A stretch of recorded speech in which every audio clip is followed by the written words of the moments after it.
beautiful Saturday morning to everybody all across the globe. This is kind of a last minute thing for me. I just literally threw a bag together and threw it in the truck, and I've got the trailer on the back of the truck. I found this car late last night for sale online, and I've been talking to the gentleman last night and this morning, and the car is still available.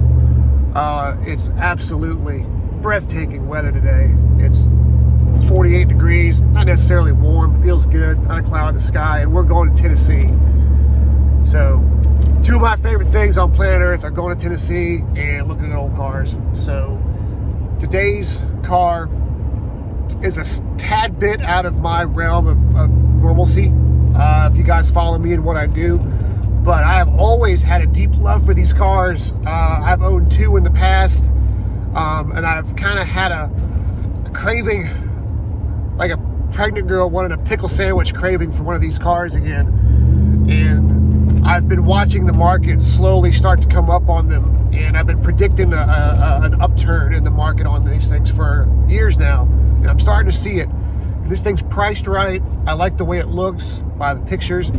So we're gonna make a ride, and it is a car that I feel has not gotten the love it deserves, and we are speaking of the third generation Trans Am, the 82 to 92 Trans Ams. In particular, I have always had a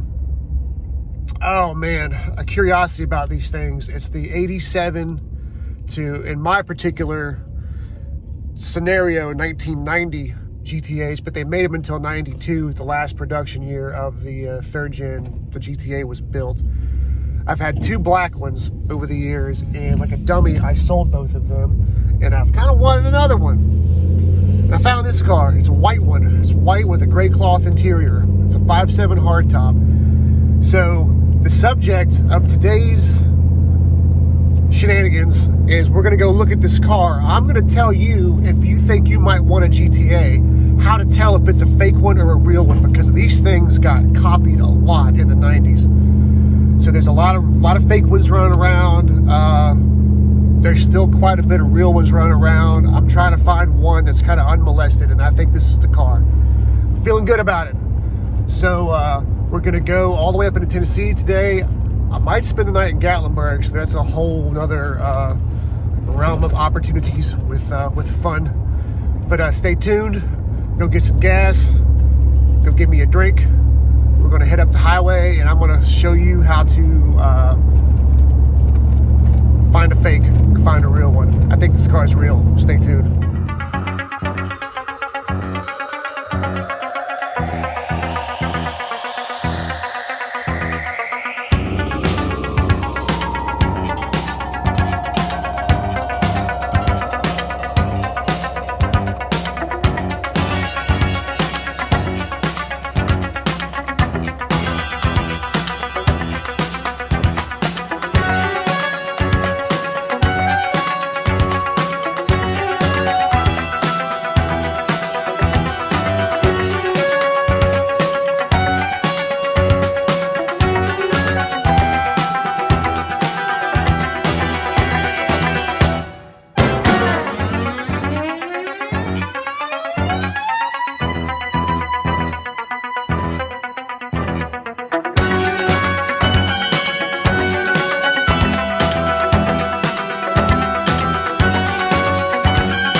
So my love affair with the third generation Trans Am, being a child of the 80s, started with Knight Rider. I used to watch that show religiously every night. Whenever it was on, I was, I had to be there watching that show. It was Knight Rider and the Dukes of Hazzard, man. I could not get enough of that stuff. And I still, all these years later, I'm the same way. But to take it even further, when I was a kid, and it was like 85, I think, there was a very short period of time where me and my sister went to the same school together, and this was in West Virginia, and we got released early because of a snow day. And I remember walking out the front door of the school, and there was school buses there to pick up all the kids. And as the buses kind of pulled away, there was my dad sitting there, and he was the parts manager at the local Pontiac dealership. And part of one of his perks of his job was they would give him a loaner car. So he came to pick us up in a brand new red 85 Trans Am. And I remember it was red with the silver bottom on it, and it had the black 16x8 wheels on the car. So buses pull away, there's my dad in that car, and he's like, get in, we're going home. So we got in that car. I remember sitting in the back seat, had the black cloth interior. And we got to the house, and there was like a kind of a cul-de-sac at the end of the driveway, or at the end of the road leading into our driveway. So before we got out of the car, he decided to do a bunch of donuts in this car at the end of the cul-de-sac in the snow in a brand new 85 Trans Am. So from between Knight Rider and that little experience, I was absolutely hooked on these cars. So I'm hoping we're going to get up there, and this car is going to like blow my mind, because I like I said, I've wanted another one for a long time, and every one I find is either way overpriced or just ragged out. And I hope y'all say a prayer for me. I hope this is the car. Something I said in my last video, and I'll say it again just to kind of reiterate the whole thing. I think the one thing I love the most about doing what I do is half the fun of riding around and looking for these old cars. It's just the scenery. My God, man, look at that. I don't know if I'm in Tennessee yet or I'm still in North Carolina, man. This is just amazing. I'm kind of bummed out. I've got my truck and my trailer, and I don't have one of my Trans Ams right now. This road is amazing. Good Lord. Probably the most stressful thing about doing this is when you get out here on these little country roads that are super narrow, and there's no place to turn around, and you missed your turn. You're going to be driving for, I think I've driven 5 miles just trying to find a place to turn around. I've got nothing to say as far as advice on that one, but just, man, be vigilant about where you need to turn. And here we have today's subject matter, a 1987 Pontiac Trans Am GTA. This particular car is a 5.7 hardtop, obviously, cloth interior. These cars were available both as a hardtop with a 5.7 or a T-top car with a 5-liter, and you could also get a hardtop with a 5-liter as well. But there are several things about an 87 that are specific only to 87s, being that this was the first model year for this car. So we're going to do a quick walk around. I'm going to show you what to look for to verify that a car that you might potentially be purchasing is in fact a real Y84 GTA. First and foremost, we're going to start with every single GTA that left the factory has a standard Firebird fender. Trans Ams have the open, kind of squared off air extractor vent hole right here. That was specific to Trans Am only. The GTA, even though it is a Trans Am, for whatever reason, General Motors decided to run a standard Firebird fender. The 1989 Turbo Trans Am is the same way. It does not have an air extractor either. If you ever see a car being advertised as a GTA and it has the air extractor hole, either it's been wrecked and it was repaired with a Trans Am fender, or it's a rebadged Trans Am as a GTA. But an original GTA will not have these holes here. Every single GTA from 1987 to 1992 has a gold bird back here. Regular Firebirds and regular Trans Ams up until 1990 had a white.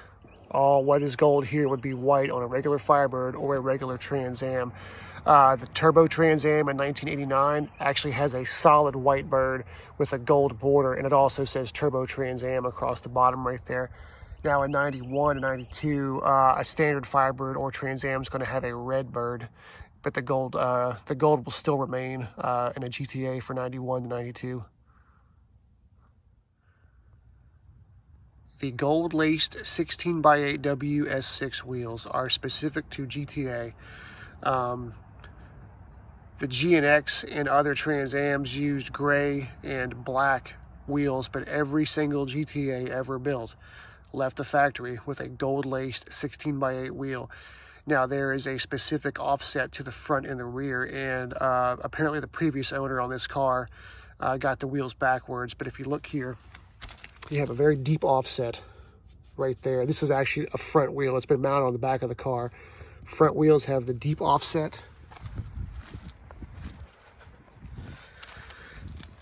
Rear wheels have a shallow offset. But like I said, these have been reversed for whatever reason, I guess for styling purposes. But that is correct. And these wheels are also 1 year only. 87s, if you look right here, see how that's flat?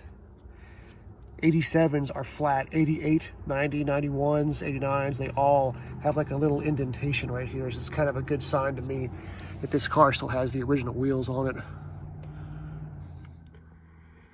If you can see right there, there's supposed to be an RPO sticker right there, and your RPO is your regular production order sticker. That's what, excuse me, told the mechanics when the car came to the dealership what specific parts were supposed to go on a car, you know, whether WS6, WS4 Trans Am, Y84 being the RPO for a GTA, which is just the RPO for a special appearance package, is kind of how they how GM did it. And it's kind of getting to be a hard way to you know, authorize these cars these days, because most of those stickers are gone. It's very rare to find one, especially a car that's been driven. If you've got like an original unrestored garage kept car, there's a strong chance it might still be in there, but it's getting to where that sticker is kind of getting hard to come by. But if you look on there, if you do happen to have one on there, unless the console's been changed out, that sticker will be on there, and if it's a real GTA, it will say Y84. Now, this is kind of a hit or miss thing on these cars. Not all 87s had it, but the later cars will say GTA right there where it says Trans Am on this particular car.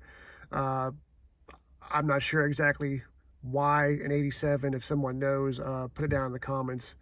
But it's not unusual to see a GTA, an 87 GTA with the Trans Am matte pocket versus the correct GTA one, which like an 88, 89, 90, 91 would. Let's talk steering wheels. 1987, as I stated before, was the first production year for the GTA option on the Trans Am. This is the only year you're going to see this particular kind of steering wheel. It's kind of got your standard formula wheel, which all the other Trans Ams had, but instead of having the bird logo, it's got the GTA emblem in the horn button. In 1988, they went to a much larger center section for the steering wheel, which almost kind of had like a phone pad for the radio control. So you had this big squared kind of horn section here with all your radio controls and all that kind of stuff on it. 1990, when they mandated airbags, the GTA cars had the same steering wheel as a regular Firebird or a Trans Am.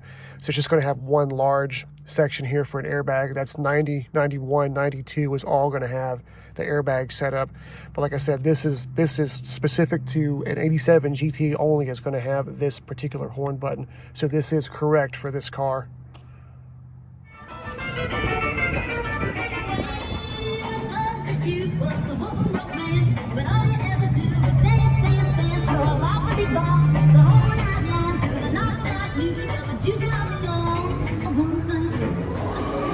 Time to stop and grab some lunch at the Sunliner Diner in Ford, Tennessee. This place is good stuff.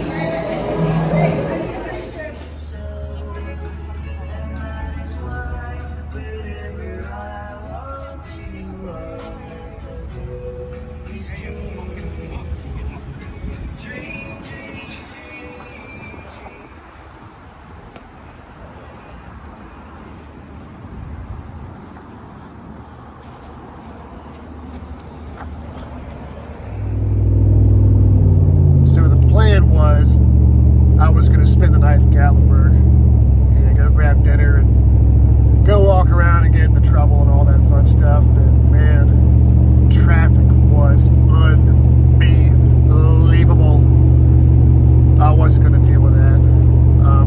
had one of my cars, it might have been a different story, but when you've got a long bed truck and a trailer and a car sitting on the back of it, parking becomes about impossible in a situation like that, and I wasn't going to drag this thing around and have to pay $20 for 2 parking spots to park this thing for the night. So we'll come back to it. I know I'll be back up here soon. It's going to happen.